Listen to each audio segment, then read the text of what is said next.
Hello everyone, start करते हैं आज के वीडियो को। और आज के वीडियो में हम बात करने वाले हैं डिलिमिटेशन के बारे में।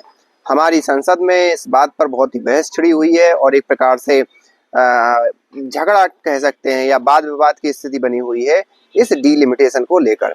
आपको मालूम होगा डिलिमिटेशन जिसको ना पता हो उनको मैं बता दूं कि 1971 की बात है। उस 1971 में जो जनगणना हुई पूरे भारत की, उस जनगणना के हिसाब से जो संसद के अंदर सीटें हैं उनको बनाया गया कि भैया इस जनगणना के हिसाब से इतने सांसद बैठने चाहिए और हर एक सांसद को लगभग 22 लाख या 23 लाख की जनता को सौंपा गया। मतलब हर एक सांसद के ऊपर 22 लाख या 23 लाख लोग उस पर निर्भर रहते थे। वो अकॉर्डिंग टू 1960 मतलब 1971 का जो डेटा है उसके अकॉर्डिंग जो लगभग 20-22 लोग हैं उन पर एक सांसद होता था और उसी के आधार पर पूरा वो एक प्रकार व्यवस्था बनाई गई।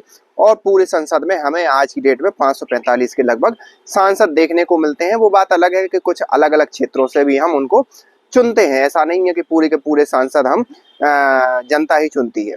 तो ये तो हो गया वो। अब लेकिन आपको मालूम होगा प्रधानमंत्री मोदी ने कुछ ही समय पहले एक नए संसद का उद्घाटन किया था और उस नए संसद में अभी वर्तमान में सारी चीजें हो रही हैं। उस नए संसद में लगभग 800 से 850 के लगभग सीटें बनाई गई उसमें।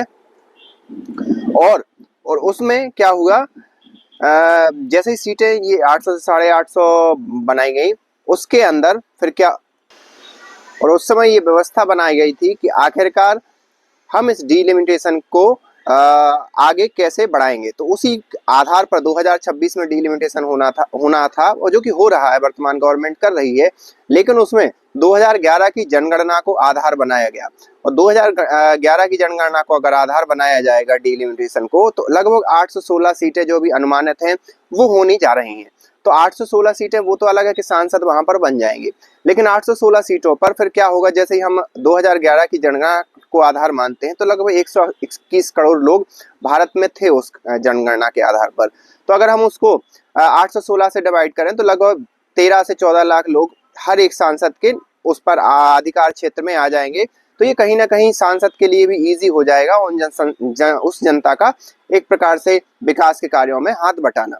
लेकिन यहाँ पर एक और चीज है कि जो साउथ वाले जो राज्य हैं उनका कहना ये है कि वहाँ की जनसंख्या कम हुई है क्योंकि उन्होंने एक फैमिली प्लानिंग और ये सारी चीज़ों को फॉलो किया है।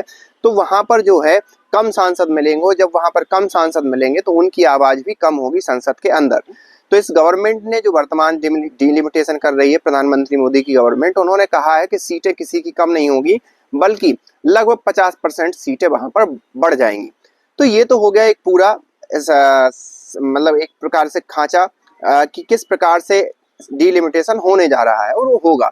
लेकिन यहाँ पर एक और बड़ा मुद्दा निकल कर सामने आया है, वो है 33% महिलाओं को महिलाओं को आरक्षण दे देना।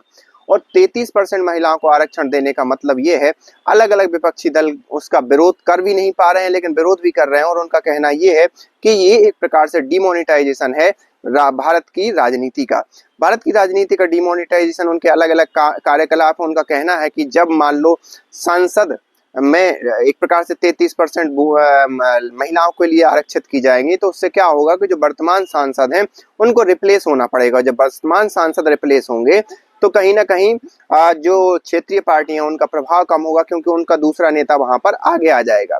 तो ये सारी चीजें उनके कंसर्न है विपक्षी पार्टियों के। तो ये कहाँ तक मतलब कुछ हद तक जायज भी है, कुछ हद तक अलग अलग परसेप्शन भी है, लेकिन इसको वर्तमान सरकार कैसे एड्रेस करती है और इसको कैसे आगे बढ़ाती है ये तो देखना आगे आने वाले समय पता चलेगा।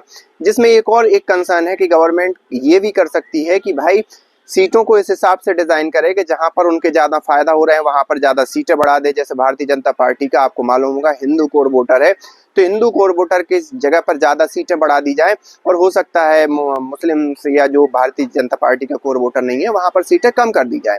तो ये सारी चीजें जो हैं विपक्ष की कुछ हद तक सही भी है, कुछ हद तक गलत भी है, अपने अपने नजरिए और अपने अपने परसेप्शन पर डिपेंड करता है। लेकिन ओवरऑल यहाँ पे अगर हम देखें तो जब सीधी सी बात है जनता कम होगी तो वहाँ का जो सांसद है वो सीधी सी बात है उस पर ज्यादा से ज्यादा ध्यान दे पाएगा कम लोगों पर और उनके विकास कार्यों की समीक्षा ले पाएगा। आपके इस बारे में क्या सुझाव हैं, आप ही हमें कमेंट करके बताइए। और जो वुमेन्स का आरक्षण मतलब महिलाओं के लिए 33% जो आरक्षण दिया है, जिसका विपक्ष विरोध कर भी रहा है और खुलकर कर भी नहीं पा रहा है, उसके बारे में आपका क्या सोचना है, आप हमें कमेंट करके बताइए। साथ ही साथ जो साउथ के राज्य एक प्रकार से जो कह रहे हैं कि उनका जो इन्वॉल्वमेंट है वो कम हो जाएगा, उसको भी आप किस प्रकार से देखते हैं वो भी आप हमें कमेंट करके बता सकते हैं। मिलते हैं नेक्स्ट वीडियो में, तब तक के लिए थैंक यू।